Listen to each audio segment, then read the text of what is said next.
오늘도 성령 충만을 사모하여서 또 새벽을 깨우며 기도의 자리에 나오신 모든 대한가족들을 환영하고 축복합니다. 예수 십자가 은혜로 우리를 구원하시고 죄와 사망에서 자유케 하시니 참으로 감사드립니다. 이제는 욕망과 욕심을 따라 살지 않고 오직 예수 그리스도만 따라가며 복음의 행진을 하는 우리 모두 되게 하옵소서. 세상은 그 무엇도 우리에게 참 만족을 줄 수 없음을 고백하며 날마다 하나님만 따르며 순종하는 믿음의 삶 살아가게 하옵소서. 이렇게 풍성한 사랑과 은혜를 받았지만 순간순간 넘어지는 저희를 용서하여 주옵소서. 하나님의 은혜로 다시 믿음의 길을 경주하는 신실한 주의 백성들 다 되게 하옵소서. 질병으로 고통 가운데 있고 삶의 여러 문제로 하나님께 나와 부르짖는 모든 성도의 기도에 응답하여 주시고 회복과 치유의 역사로 고쳐 주옵소서. 담임 목사님과 원로 목사님의 건강 지켜주시며 날마다 강건케 하옵소서. 사모님과 가족들의 건강을 지켜 주옵소서. 오늘도 세계 선교 사명 감당하시는 귀한 선교사님들을 붙잡아 주시고 군 복무 중인 주의 자녀들과 해외에 나가 있는 자녀들을 눈동자와 같이 지켜 주옵소서.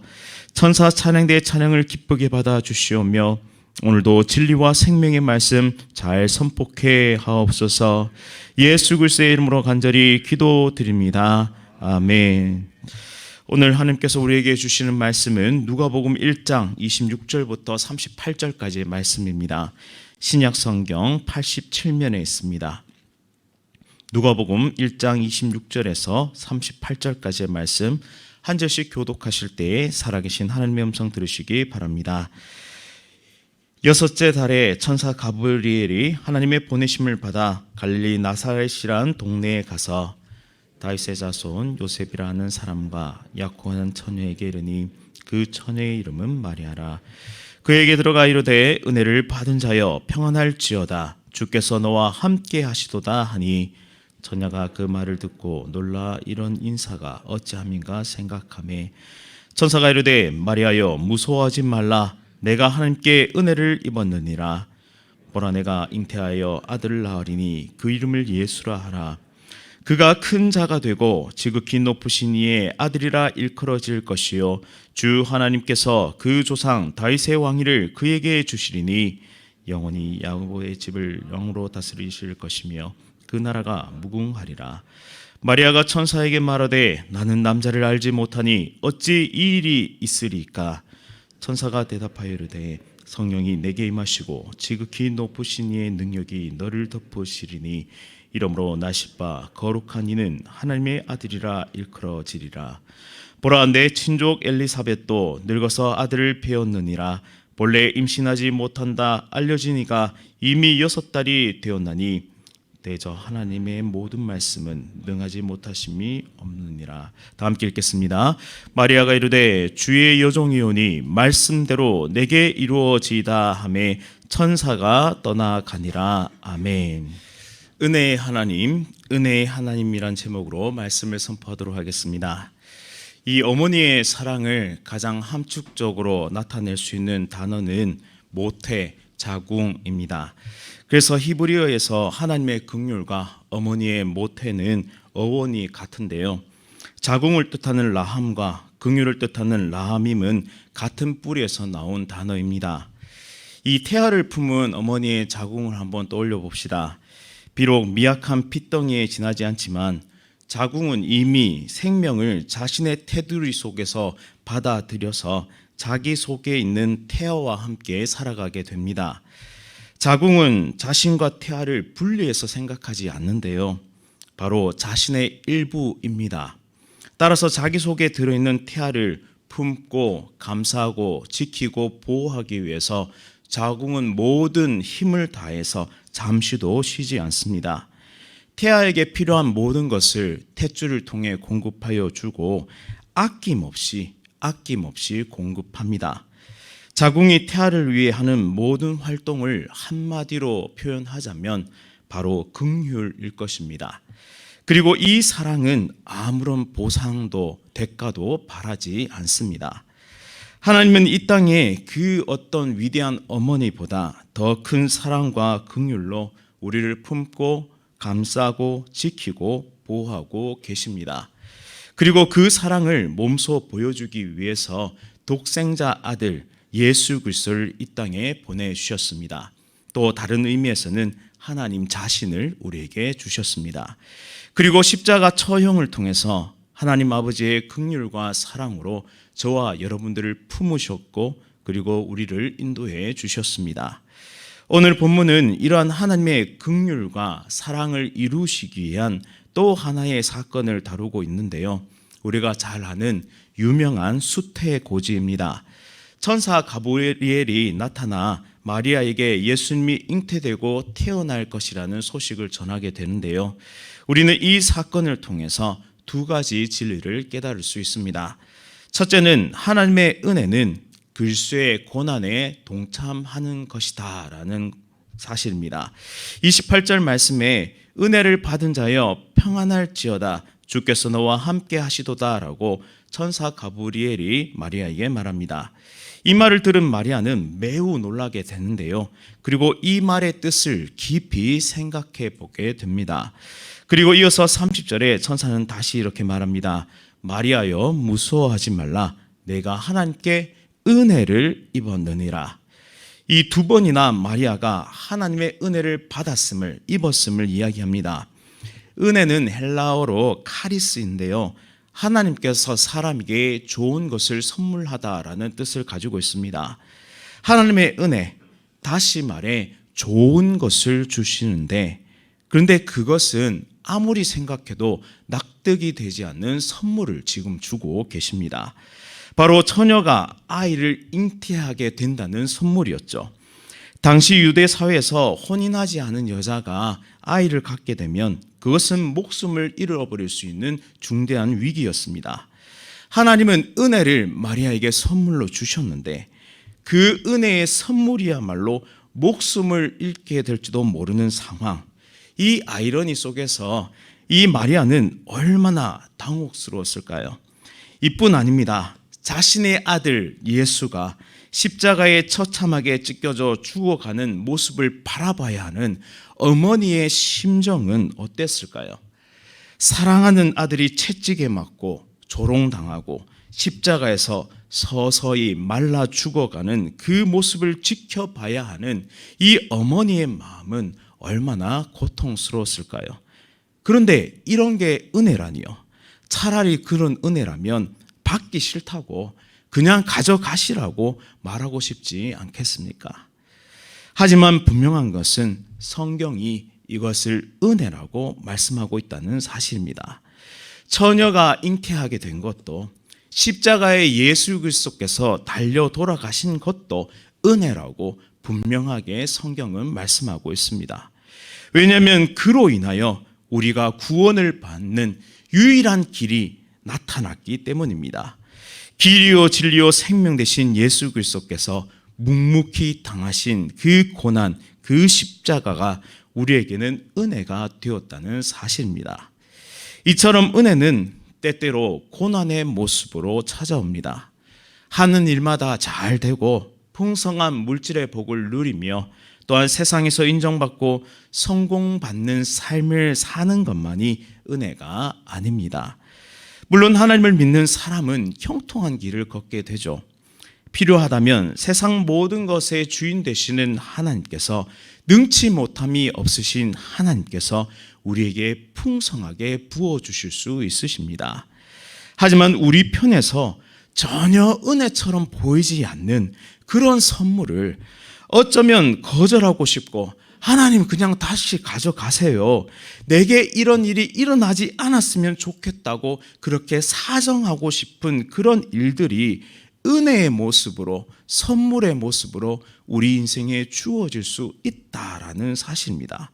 하나님의 크신 계획의 일부로 하나님의 크신 계획 속에 은혜의 한 부분으로서 우리에게 고난과 함께 고난의 모습으로 그 은혜가 찾아온다라는 사실이죠.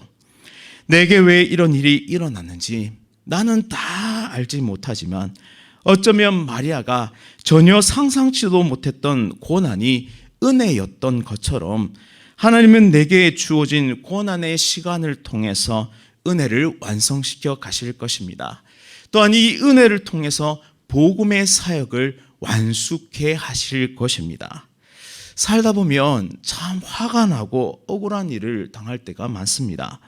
영혼을 살리기 위해 마음과 정성을 쏟고 온 마음을 다해 사랑했지만 뒤통수 맞는 일이 참으로 많습니다.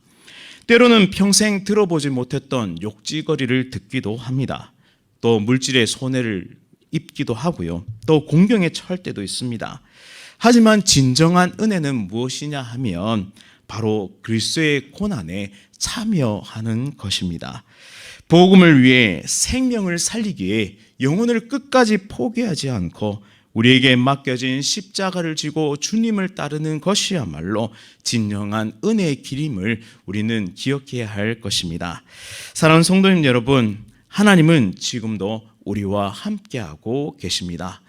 때로는 고난을 가장한 은혜가 우리 가운데 주어지고 그 길이 힘들고 어려워서 주저앉고 싶을 때, 눈물 흘리고 싶을 때, 그냥 다 포기하고 싶을 때가 있습니다.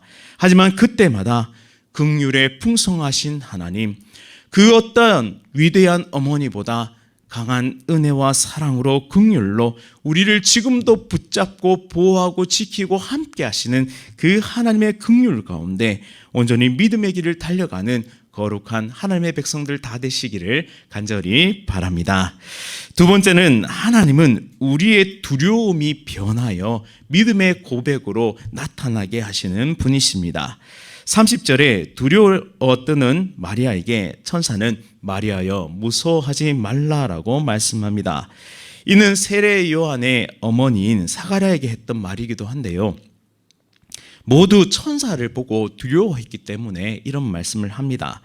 천사는 하나님의 사자이고 이 천사가 나타났다는 것은 하나님의 임재가 나타났다는 것이죠. 따라서 죄인인 인간은 하나님을 두려워하는 본성을 가지고 있기 때문에 하나님의 임재 혹은 천사의 이 방문 앞에 두려워하는 본성이 있습니다. 마리아가 잉태할 것과 그의 이름을 예수라 할 것, 그리고 다윗의 왕위를 주시고 영원히 야곱의 집을 왕으로 다스리시며 그 나라가 무궁할 것이라는 놀라운 말씀을 천사에게 들었을 때 마리아는 나는 남자를 알지 못하니 어찌 이 일이 있으리까 라고 반문합니다. 생물학적으로 불가능한 일이죠. 자신에게는 절대 그런 일이 일어나서는 안 된다는 뜻이기도 합니다. 하지만 천사가 이렇게 대답합니다. 성령이 내게 임하시고 지극히 높으신 이의 능력이 너를 덮으시리니 이러므로 나실 바 거룩한 이는 하나님의 아들이라 일컬어지리라 라고 대답합니다. 천사가 가져온 이 소식은 복된 소식, 복음이었습니다. 죄로 인해 하나님을 두려워할 수밖에 없고 벌벌 떨 수밖에 없었던 인류, 사람들이 이제는 죄의 용서를 받고 하나님의 품으로 돌아갈 수 있는 유일한 길이 나타났기 때문입니다. 즉 죽음과 절망에서 생명과 소망으로 완전히 뒤바뀐 인생을 살아갈 수 있게 된 것입니다. 하나님은 마리아의 두려움을 믿음의 고백으로 변화시켜 가는 하나님을 만난 사람들, 그 하나님의 열심 가운데 사로잡힌 사람들, 그리고 복음을 들은 사람들의 반응이 이러합니다. 그 삶이 변하여 새 사람이 되었고 두려움이 변하여 기쁨의 고백, 믿음의 고백, 기쁨의 찬송, 감사의 고백으로 변화되는 것이 바로 하나님을 만난 사람들의 고백이라는 사실이죠.